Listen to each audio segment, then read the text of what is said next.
നമസ്കാരം. ഇന്നത്തെ 10 പ്രവാസി വാർത്തകളിലേക്ക് സ്വാഗതം. ഇന്ത്യൻ വിദ്യാർത്ഥി ഹൈക്കിങ്ങിനിടെ സൂര്യതാപമേറ്റ് മരിച്ചു. ദുബായിലെ ഹെരിഡ് വാർഡ് യൂണിവേഴ്സിറ്റിയിലെ ഇന്ത്യൻ വിദ്യാർത്ഥി ഷോൺ ഡിസോസയാണ് മരിച്ചതെന്ന് കുടുംബം അറിയിച്ചു. ഷോണിന്റെ മാതാപിതാക്കളും 2 സഹോദരന്മാരും രക്ഷപ്പെട്ടു. ഞായറാഴ്ച വടക്കൻ എമിറേറ്റുകളിൽ ഒന്നിൽ ഹൈക്കിംഗ് നടത്തുമ്പോഴായിരുന്നു ഷോൺ തളർന്നു വീണത്. ഉടൻ ആംബുലൻസിൽ ആശുപത്രിയിൽ എത്തിച്ചെങ്കിലും രക്ഷിക്കാനായില്ല.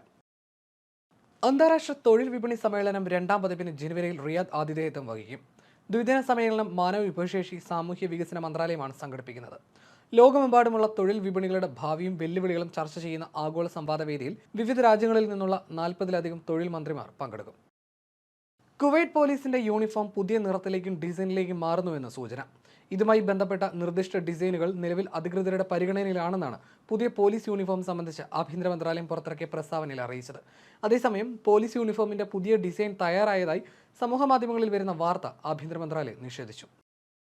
പ്രവാസി മലയാളി മനാമയിലെ താമസ സ്ഥലത്ത് കുഴഞ്ഞു വീണ് മരിച്ചു. പാലക്കാട് നെല്ലായ മാരായമംഗലം സ്വദേശി പറക്കാട്ടുതൊടി മുഹമ്മദ് അലിയാണ് മരിച്ചത്. ഹൃദയാഘാതമാണ് മരണകാരണം. 25 വർഷമായി ബഹ്റൈനിലുള്ള മുഹമ്മദ് അലി മനാമ യത്തീം സെന്ററിന് സമീപം ഒരു കഫ്റ്റീരിയയിൽ ജോലി ചെയ്യുകയായിരുന്നു. നടപടിക്രമങ്ങൾ പൂർത്തിയാക്കി മൃതദേഹം നാട്ടിൽ കൊണ്ടുപോകും.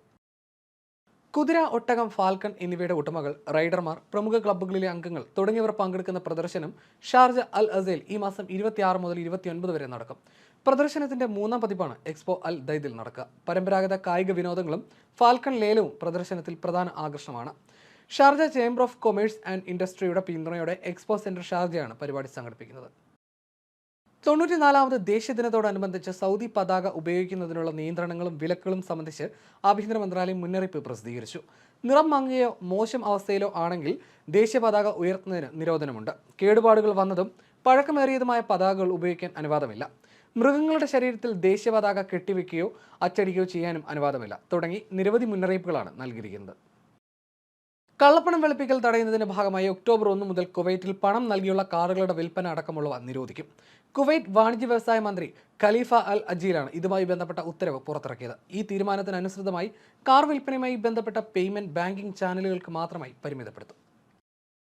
പ്രവാസി മലയാളി ഹൃദയാഘാതത്തെ തുടർന്ന് സലാലയിൽ മരിച്ചു. മലപ്പുറം മഞ്ചേരി സ്വദേശി അബ്ദുൽ അസീസാണ് മരിച്ചത്. 62 വയസ്സായിരുന്നു. ശനിയാഴ്ച ഉച്ചയോടെ അസ്വസ്ഥത അനുഭവപ്പെട്ട ഇദ്ദേഹത്തെ ആശുപത്രിയിൽ എത്തിക്കുന്ന വഴി മധ്യേ മരണപ്പെടുകയായിരുന്നു. സാദാ ഷാബിയത്തിൽ 10 വർഷത്തോളമായി ഡ്രൈവറായി ജോലി ചെയ്തു വരികയായിരുന്നു. ഷഹനോത്തിലാണ് താമസം. ഭാര്യ ഐഷാബിയും മകൻ മുഹമ്മദ് അർഷദും സലാലയിലുണ്ട്. സൗദി അറേബ്യയിലെ ജിസാൻ പ്രവിശ്യയിൽപ്പെട്ട അൽ ഷുഖൈഖിന് സമീപം നേരിയ ഭൂചലനം അനുഭവപ്പെട്ടു. അൽ ഷുഖൈഖിന് തെക്ക് ഇന്നലെ ഉച്ചയോടെയാണ് ഭൂചലനം അനുഭവപ്പെട്ടതെന്ന് സൗദി ജിയോളജിക്കൽ സർവേ അറിയിച്ചു. ഇന്നലെ ഉച്ചയ്ക്ക് 12:30 റിക്ടർ സ്കെയിലിൽ 2.5 ഡിഗ്രി തീവ്രത രേഖപ്പെടുത്തിയ ഭൂകമ്പം ഉണ്ടായത്.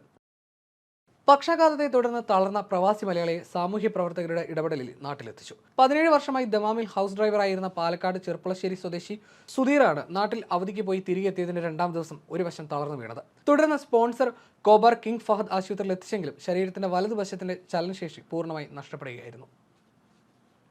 ഇന്നത്തെ പ്രവാസി വാർത്തകൾ പൂർണ്ണമാകുന്നു. നമസ്കാരം.